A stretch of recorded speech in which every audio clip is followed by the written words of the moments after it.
Hello friends, मैं अरविंद कुमार ज्ञानोदय समेकित संस्थान जलालपुर अम्बेडकर नगर से DED-SC-ID के paper third teaching strategies and material development के यूनिट 2 टीचिंग टेक्निक्स शिक्षण तकनीकियों के 2.2 प्रिंसिपल्स ऑफ टीचिंग शिक्षण के सिद्धांत के बारे में आज चर्चा करूँगा। प्रिंसिपल्स ऑफ टीचिंग शिक्षण के सिद्धांत। बच्चों को सिखाने के लिए हमें कुछ सिद्धांतों को ध्यान में रखना होता है।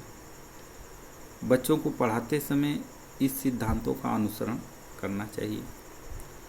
मनुष्य जन्म से लेकर वयस्क होने तक की क्रियाओं की संकल्पनाओं को 3 अवस्थाओं से होकर सीखता है, जिसमें पहली अवस्था है कॉन्क्रीट स्टेज, मूर्त अवस्था। इस अवस्था में बच्चे घटनाओं को देखकर, वस्तुओं को छूकर और अनुभव करके सीखते हैं। इसके द्वारा बच्चा उस वस्तु के आकार, रंग, संरचना, स्वाद एवं वजन आदि का अनुभव करता है। बच्चे प्रतिदिन की क्रियाओं में चीज़ों को पकड़कर, छूकर अनुभव प्राप्त करते हैं। इसमें इन्हें संकल्पनाओं के निर्माण का अवसर मिलता है। तो अतः मूर्त अवस्था में बच्चे घटनाओं को मूर्त रूप से देखते हैं, प्रत्यक्ष रूप से देखते हैं, वस्तुओं को प्रत्यक्ष रूप से देखते हैं और उन्हें देखने के बाद उन्हें छूते हैं। छूने के बाद देखकर और छूकर वो उस वस्तुओं के रंग, रूप, आकार, बनावट और वजन के बारे में प्रत्यक्ष अनुभव प्राप्त करते हैं। बच्चे प्रतिदिन की क्रियाओं में, दिनचर्या में चीज़ों को, वस्तुओं को छूते हैं और छूकर उनके रंग, रूप, आकार, बनावट और वजन की जानकारी लेते हैं और घटनाओं को मूर्त रूप से देखते हैं और देखने के बाद उनसे संबंधित संकल्पनाएं उनके मस्तिष्क में बनती हैं। तो इस तरह से मूर्त अवस्था में बच्चे घटनाओं को या वस्तुओं को मूर्त रूप से देखते हैं और मूर्त रूप से देखकर, छूकर उनको मिला प्रत्यक्ष अनुभव प्राप्त करते हैं और उनको मिला प्रत्यक्ष अनुभव से उनके मस्तिष्क में उन वस्तुओं या घटनाओं से संबंधित संकल्पनाओं का निर्माण होता है। दूसरी अवस्था है पिक्टोरियल स्टेज, चित्रात्मक अवस्था। जब बच्चे को वस्तुओं को छूने और पकड़ने का वास्तविक अनुभव हो जाता है, तब वह उस अनुभव को वस्तुओं को चित्र के साथ जोड़ता है। बच्चा चित्र को देखकर वस्तु के आकार, रंग एवं बनावट को पूर्व स्मरण करता है।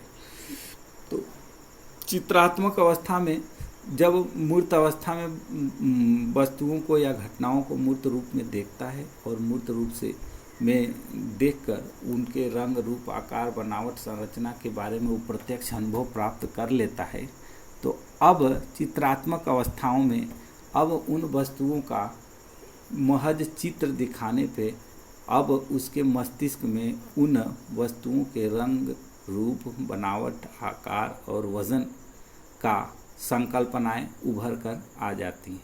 अर्थात अब वो चित्रों से अपने उन वस्तुओं के पूर्व अनुभवों को जोड़ता है और जोड़ के उन वस्तुओं की पहचान वास्तविक रूप से करता है। अतः इसे हम चित्रात्मक अवस्था कहते हैं। अतः इस अवस्था में वस्तु मूर्त रूप से बच्चों के सामने उपस्थित न हो तो भी महज चित्र को देखकर बच्चे जो है उन वस्तुओं का रंग, रूप, आकार, बनावट से संबंधित संकल्पनाओं का जो है कि पूर्व स्मरण अपने मस्तिष्क में करते हैं। तो चित्रात्मक अवस्थाओं में मूर्त वस्तुओं को कुछ ऐसी मूर्त वस्तुएं हैं या कुछ ऐसी परिस्थितियां हैं जिनको हम बच्चों के सामने मूर्त रूप में प्रस्तुत नहीं कर सकते। तो ऐसे में बच्चों को चित्र के माध्यम से उसे दिखाना चाहिए और चित्र या मॉडल के माध्यम, प्रतिरूप के माध्यम से उन्हें दिखाना चाहिए और उनसे संबंधित संकल्पनाओं का ज्ञान बच्चों को कराना चाहिए। तो ये है चित्रात्मक अवस्था। जब तीसरी अवस्था है ऑब्स्ट्रैक्ट स्टेज, मूर्त अवस्था। यह किसी भी संकल्पना को अर्जित करने की अंतिम अवस्था है। यदि बच्चे प्रत्यक्ष रूप से चीज़ों को छूने, पकड़ने, उनका प्रयोग करने के साथ साथ चित्रात्मक क्रियाओं का पर्याप्त अनुभव हो जाता है, तो वह उस वस्तु को या उसके चित्र को बिना देखे ही उसका नाम सुनकर उसके रंग, रूप, स्वाद आदि विशेषताओं को याद कर लेता है। ऐसा इसलिए होता है कि वह मूर्त एवं चित्रात्मक अवस्था में नाम के साथ साथ उस वस्तु के संकल्पना को वास्तविक में मस्तिष्क में बैठा लेता है, अतः वह उसे बिना देखे उसके बारे में सोच सकता है। तो ऑब्स्ट्रैक्ट तीसरी अवस्था है ऑब्स्ट्रैक्ट या अमूर्त अवस्था। अमूर्त अवस्था में जब बच्चा वस्तुओं को वास्तविक रूप में, मूर्त रूप में देखता है, उसे पकड़कर, छूकर उसके रंग, रूप, संकल्पनाओं का अनुभव कर लेता है, तो दूसरी अवस्था चित्रात्मक अवस्था में अब उन वस्तुओं को चित्रों के साथ वो जो रिलेट करता है, चित्रों के साथ जोड़ता है और चित्रों को साथ जोड़कर उन वस्तुओं के संकल्पनाओं का पूर्व स्मरण वो कर लेता है। तब तीसरी अवस्था अमूर्त अवस्था है। इस अवस्था में बच्चे को जब हम वस्तु को मूर्त रूप में दिखाते हैं या उनके चित्रों को दिखाते हैं, तो उसके साथ साथ उनको नामों को भी दिखाते हैं। तो इस अवस्था में बच्चा इस स्तर पे पहुंच जाता है कि अब वस्तु को मूर्त रूप में न दिखाने पर भी और उसका चित्र न दिखाने पर भी महज उसका नाम बताने पे, महज उसका नाम लेने पे उस वस्तु की संकल्पना उसके मस्तिष्क में उभर कर आ जाती है। अर्थात अब वस्तु के चित्रों को और वस्तु के रंग, रूप, आकार, बनावट जो मूर्त अवस्था में वो देखा है, उन सबको वो अब नाम से भी जोड़ लेता है।